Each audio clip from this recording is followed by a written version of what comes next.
Today we're going in depth on the long hook, short hook. We're going to look at Naimov's escape right there, and we're going to understand why Bogdangrad messed up the back control. We're also going to look at what he should have done to get a finish or solidify the back control.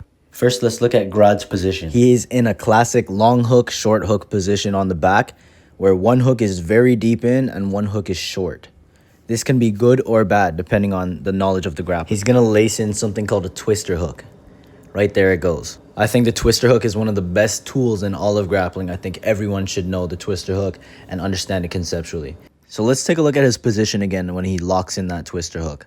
When you go for a twister hook, the best time to do it is not when you have two hooks in. I repeat, do not lace up a twister hook when you have two hooks in already.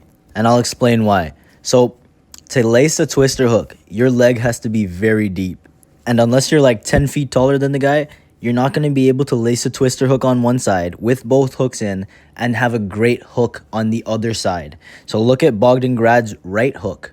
It's suffering because he went for that non-optimal twister hook, which pretty much does nothing. And now look at his right hook. It's very shallow and he's falling off.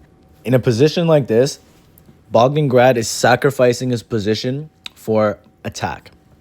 He has less dominant position, but he is in a great attacking position if he knows what he's doing. Now, this is interesting. Grad actually doesn't voluntarily go to this long hook, short hook game, not because he's trying to attack. I actually don't even think he knows the attack because he had it very open to him at one point and he did not go for it. The reason that he ended up in the long hook, short hook is because he went for that weird twister hook / grapevine, which pretty much does nothing unless you're attacking that banana split, which he unfortunately is not attacking at all. What he would need to do is take his left arm. First, he can go to like a half Nelson, kind of gable grip, go for half Nelson, and then drop. Or he could just swim his arm all the way around so that Bogdangrad's head would end up in his left armpit, essentially. And then from there, he'd reach all the way down to that leg right there and just grab it. And from there, it's pretty much over. He just stretches that banana split and it's over. Exactly like this. So here we have a much more skilled grappler, Zabit Magomed Shapirov. It's such a shame that he had to retire because he was one of the most exciting fighters and grapplers on the entire roster. So watch this. Long hook, short hook. Exactly where we were before. Two hooks in, he has that twister hook, or some you might call it a grapevine. This is the exact same position that Bogdangrad was in. Guys, grappling is all about knowledge. It's all about who knows more. So watch, like I said, he's going to reach over that head. He actually comes back for a second, but you'll see he goes in 1 second. Now, quick tangent. What you can do instead of reaching over the head is to lock up something called a power half Nelson. Here's Gordon Ryan utilizing the power half Nelson. Look at his position. Exactly the same. Very shallow hook and one very long, deep hook. And instead of going for the banana split, Gordon goes for power half and just breaks his opponent down and takes the back. So this is what that power half is going to look like from the front. And this is a huge detail with power half. So let's listen in.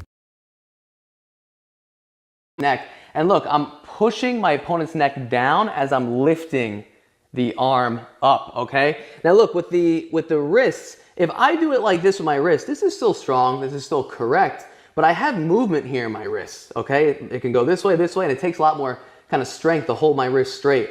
What I like to do when I'm power halving is I like to go bone to bone, all right? This is a lot stronger, forearm to forearm. So bring this arm through, this one through, and look, I'm bone to bone, okay?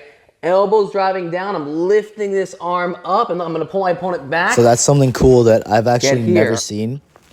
I've never seen anyone use it, but it makes sense conceptually.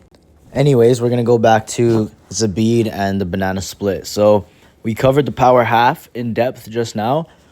So here's the other option. So now we see him, instead of going power half, he reaches all the way to that leg. Grabs it. He's actively back heeling with that right leg. And just look at that. Insane. And he gets the tap. So back to our original clip. We have Grad and Naimov. Naimov in the gray shorts, he's going to stand up. Exact same position. Long hook, short hook. We recognize this now, guys, right? Unfortunately, Grad is going to do neither of those two options. He is just not as educated as he needs to be in the grappling here. So as we continue, Grad's on the back now. He's going to look to get a seatbelt. And this is the beginning of the end. Let's watch Naimov's left hand. He's going to reach to Grad's ankle. He's going to pull it. Walk back a little. I don't think that was on purpose, but he falls. He is still in danger here. His arm is all the way across Grad's body. But watch, he's going to step up.